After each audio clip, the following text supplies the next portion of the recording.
just following on from the explanation you just gave, you mentioned that a father loves his child equally, whether it's a boy or a girl.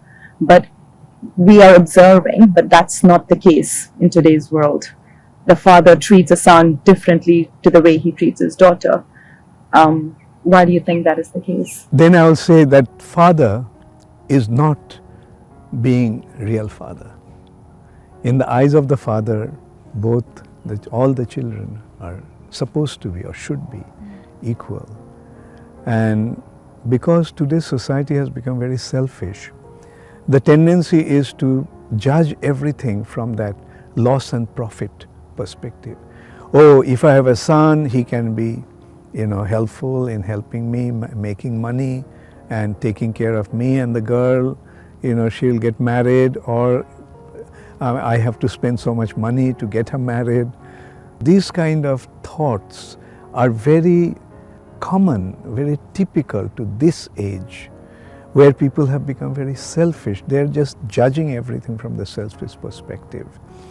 But our business should be to change this society, create the perfect society. It's good that you all are observing, considering and presenting, bringing them out, what are the wrongs, what are the defects in today's society. And because when we identify the defects, then only have the opportunity to correct them. And so I will say that when you become a mother, then you don't make any discrimination between your sons and daughters, all right? And the boys also, I'll convey the same message, become ideal human being. Get rid of your selfish attitude. Don't think in terms of your own benefit, own profit. Rather think in terms of others' benefit.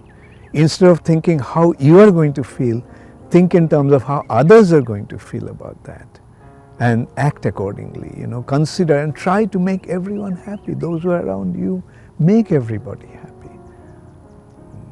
It's not a very difficult thing to do, but when you do that, those who are around you, they will feel happy, and you yourself will feel happy within yourself. So why should we unnecessarily deprive ourselves of this wonderful opportunity?